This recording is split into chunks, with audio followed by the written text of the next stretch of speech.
Hello students. So in the last video we were discussing about the type of grapevine communication and what exactly a grapevine communication is. So in the continuation of that, as I have told you in the last video, that we will be discussing advantage and disadvantage of the grapevine communication. So let's take a look at the advantage of grapevine communication. The four advantages are shown on the screen, as you can see. So first one is speed. That means if you are communicating through the grapevine communication in your organization, the message is sent faster than the formal communication ways. अगर हम formal के किसी भी type में ले, चाहे वो आपका upward हो, downward हो, horizontal हो, चाहे diagonal हो, ग्रेपवाइन से ज़्यादा उसकी स्पीड नहीं रहती है, because there is a format and protocol that has to be followed to have the communication done.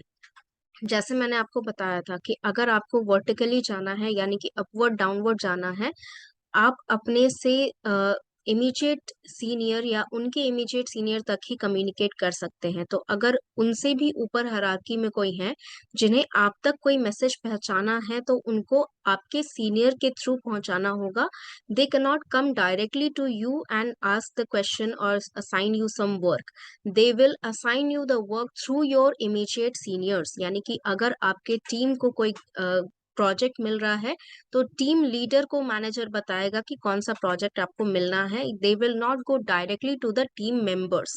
तो ये एक प्रोटोकॉल होता है जिसे फॉलो करने की वजह से कम्युनिकेशन का फ्लो जो है वो स्पीड अप नहीं हो पाता है, जो कि ग्रेपवाइन में यहाँ पर हमारे लिए एडवांटेज है. बिकॉज ग्रेपवाइन कोई भी प्रोटोकॉल फॉलो नहीं करता है कि कौन हमारे इमीडिएट सीनियर हैं, कौन हमारे इमीडिएट जूनियर हैं. They can communicate to each other on any level of hierarchy. So यहाँ पर कम्युनिकेशन बहुत ही स्पीडी तरीके से होता है. Number two is valuable feedback. Sometimes grapevine communication helps the manager or your seniors get the actual reality what the team leader or the team member think about the managers. मतलब कौन किसके बारे में क्या सोच रहा है, कितना वर्क वो कर पा रहा है, कौन एग्जैक्टली वर्कलोड उठाता है, कौन फ्री लोडर है. ये सारी वैल्यूएबल फीडबैक्स जो होती हैं ग्रेपवाइन कम्युनिकेशन से बहुत आसानी से मैनेजर जान सकता है. अगर कोई आपके परफॉर्मेंस रिपोर्ट आपके सीनियर से मांगे, यानी कि आपके टीम लीडर से आपके परफॉर्मेंस रिपोर्ट मांगी जाए, तो वो बहुत ही फॉर्मल तरीके से देते हैं कि इन्होंने इतना काम किया, इन्होंने इस मंथ में इतना टारगेट अचीव किया. What all things is all the formal things that has to be written in a report.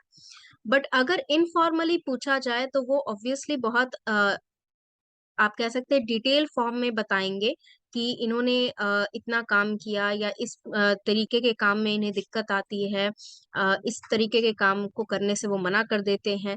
All those feedbacks that can not be said on the papers is much more easier through the grapevine communication. So valuable feedback कई बार मिल जाता है manager को या seniors को, और वो उसके according अपना प्लान ऑफ एक्शन ड्रॉ कर सकते हैं. Number three is check on emotions. कई बार ऐसा होता है कि आप इमोशनली किसी को हर्ट कर देते हैं because you don't have that kind of energy to deal with the people.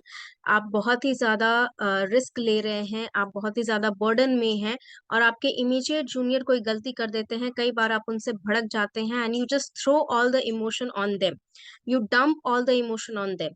But ये उनके लिए कई बार बहुत ही ड्रास्टिक हो जाता है, because they start feeling depress, they start feeling that they are not valuable to the organisation, और they think that you are taking advantage of them as a manager.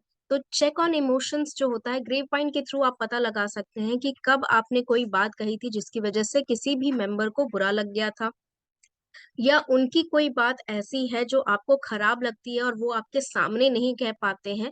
तो इसी वजह से ग्रेपवाइन के थ्रू वो कम्युनिकेशन आप तक पहुंच सकता है.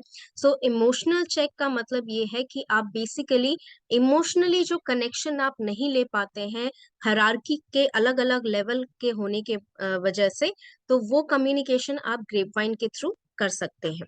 Fourth one is moral booster. Obviously कई बार ऐसा होता है कि आप देखते हैं कि आपके जो एम्प्लॉयज हैं वो फिजिकली कोशिश करते हैं बहुत सारा काम करने की, लेकिन मेंटली थोड़ा डिप्रेस्ड होने के कारण या डिस्टर्ब होने के कारण वो उतना फिजिकली अपने आप बहुत जल्दी एग्जॉस्ट हो जाते हैं, उनका एनर्जी नहीं रह पाता है।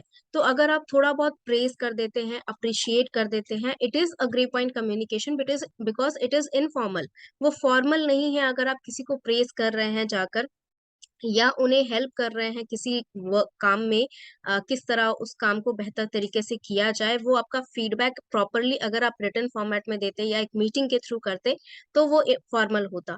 लेकिन आप पर्सनली किसी को जाकर ये बात बता रहे हैं कि तुम इस तरीके से करोगे तो तुम्हारे लिए ज्यादा बेहतर रहेगा, और you are just trying to listen to that person all the problems that he और शी इज फेसिंग, तो ये एक मोरल बूस्टर हो जाता है। यानी कि उनको लगता है कि they are important to the family of the organization, they are a part of the organization and they will feel like उनका जो इम्पोर्टेंस है वो इतना कम नहीं है कि उन्हें कहीं भी रिप्लेस कर दिया जाए। तो मोरल बूस्टर एक तरीके से बहुत ही बड़ा एडवांटेज होता है आपके कम्युनिकेशन को बेहतर करने के लिए, आपका रिलेशनशिप अच्छा रखने के लिए। The thing is that there are obviously disadvantage to the grapevine communication, क्योंकि ये इनफॉर्मल है, फॉर्मल नहीं है।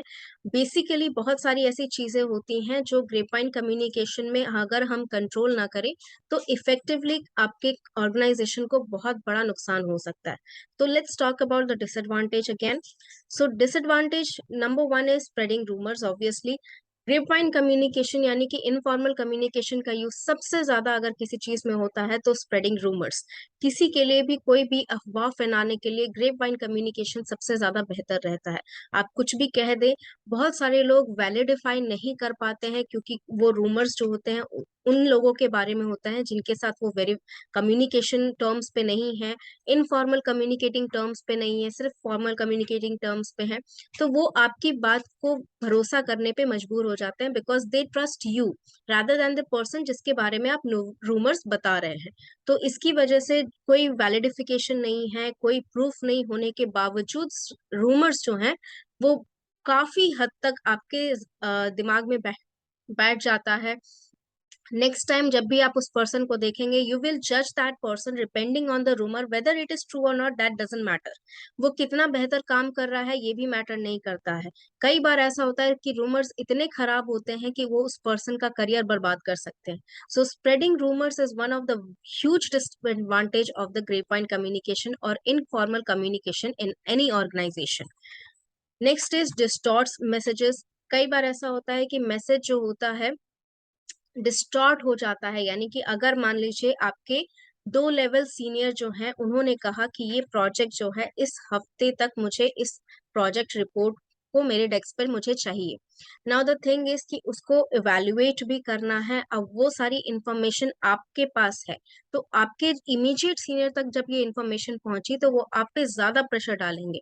आपको 4 ही दिन देंगे ताकि वो 2 दिन उस रिपोर्ट को इवेल्युएट कर पाए और तब वो अपने सीनियर को भेज पाए।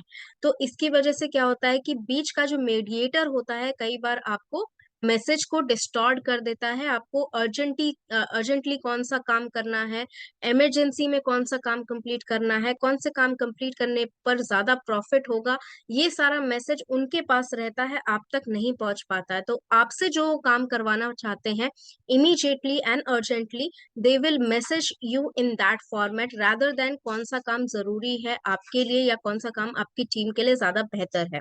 तो ये डिस्टॉर्शन ऑफ मैसेजेस में क्या होता है कि कई बार टीम पे बहुत ज्यादा प्रेशर पड़ जाता है कि ये प्रोजेक्ट कंप्लीट करके देना ही है हमें, 4 दिन में 5 दिन में ये प्रोजेक्ट रिपोर्ट सबमिट करनी है।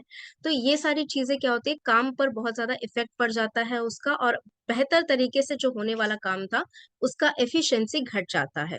सो डिस्टॉर्ट मैसेज करना बहुत ही आसान होता है when informal communication is going on. Formal communication अगर एक रिटर्न फॉर्मेट में हो रहा है या एक मीटिंग के थ्रू हो रहा है, तो मीटिंग में आपके मैनेजर आपके सामने बैठे हैं और उन्होंने जो भी मैसेज आपको दिया वही मैसेज आपके टीम लीडर ने भी लिया, वही मैसेज आपके बाकी टीम मेंबर ने भी लिया। तो इस तरीके से मैसेज डिस्टॉर्ट होना बहुत ही कम होता है, वहां पर मिसअंडरस्टैंडिंग का चांसेस बहुत ही कम होता है। लेकिन यहाँ मैसेज डिस्टॉर्ट होना बहुत ज्यादा इफेक्टिव होता है, क्योंकि आप नहीं जानते हैं कि आपके इमीडिएट सीनियर आपके मैनेजर ने क्या कहा या उनके एग्जीक्यूटिव ने कहा क्या कहा। आप सिर्फ इतना जानते हैं कि आपके टीम लीडर ने क्या कहा। जिसकी वजह से आपको उनकी ही बात पर पूरी तरीके से भरोसा करना पड़ता है। So because of that message distort होने का बहुत बड़ा चांस रहता है। Number 3 is effective productivity. कई बार यहाँ पर प्रोडक्टिविटी पे इफेक्ट पड़ता है, जो कि ऑब्वियसली मैसेज डिस्टॉर्शन में और स्प्रेडिंग रूमर में हमने देखा ही कि अगर किसी के बारे में रूमर स्प्रेड हो रहा है, किसी के बारे में कोई अफवाह स्प्रेड हो रही है, आपको कई बार फर्क नहीं पड़ेगा कि वो पर्सन कितना ज्यादा प्रोडक्टिव है, वो पर्सन कितना ज्यादा आपका काम कर रहा है। You somehow have to let them go because of that rumour.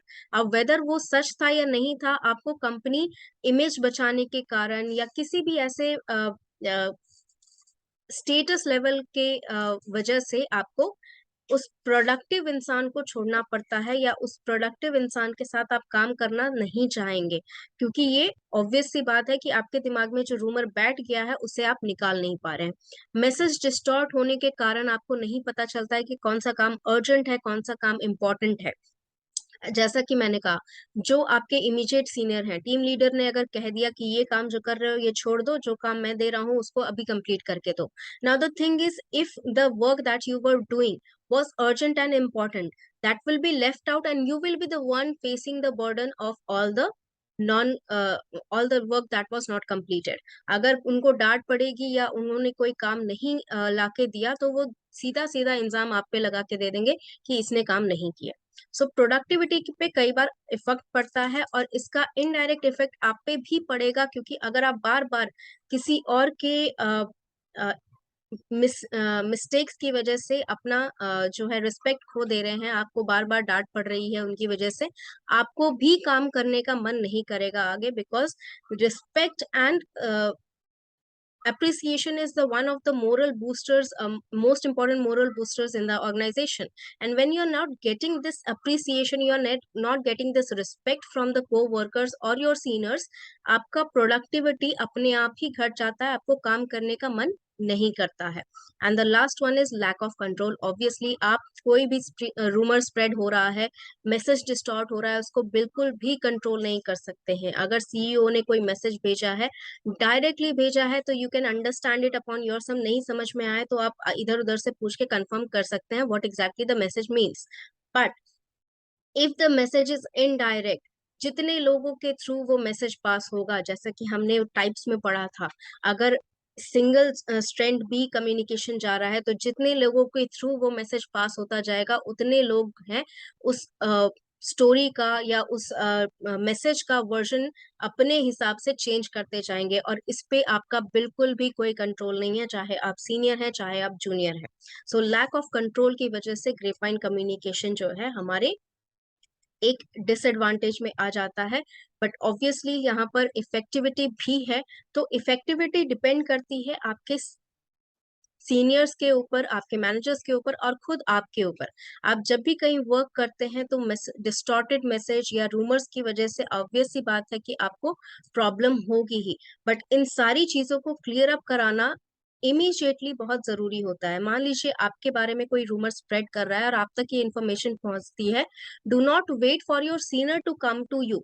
आप वेट ना करें कि आपके सीनियर आप तक आएंगे, आपसे पूछेंगे, तब आप उनको क्लैरिफाई कराएंगे। आप खुद जाके उनसे बात करिए कि sir this kind of rumour is been spread, मुझे नहीं पता किसने स्टार्ट किया, बट मुझे किसी के थ्रू पता चला है, and I want this rumour to be end, क्योंकि ये सच नहीं है। Clarify with them. अब ये सारी चीजें होती हैं कि अगर आपका कम्युनिकेशन ट्रांसपेरेंट है उस पर्सन के साथ जिसके पास ये अथॉरिटी है क्लियर अप करने का, तो आप बहुत बेहतर तरीके से अपनी बात अपनी तरफ से रख सकते हैं। You can show proofs if you have, you can you can testify, your co-workers can testify if they are very helpful from your side, and वो आके बता सकते हैं कि नहीं सर ये पर्सन ऐसा नहीं कर सकता है, मैं इसके साथ इतने दिन से काम कर रहा हूँ। तो ये सारी चीजें जो हैं आपको क्लैरिफाई कराना बहुत आसान हो जाता है। But the thing is, if you are not in a very good term of communication with the person who is responsible for taking out this issues, तो आपको सबसे ज्यादा दिक्कत तो ये आती है कि वो आप पे ट्रस्ट नहीं करते हैं, क्योंकि आप बहुत अच्छे कम्युनिकेटिंग टर्म पे नहीं है। तो कम्युनिकेशन अच्छा रखना बहुत इंपॉर्टेंट है, क्योंकि जिनके साथ भी वो कम्युनिकेटिंग टर्म पे अच्छे रहेंगे, वो उनका ही बात पे ज्यादा भरोसा करेंगे। They will trust that person much more rather than you. So keep your communication clear, with the person who is responsible for taking care of you and your work. Thank you so much, and see you in the next video.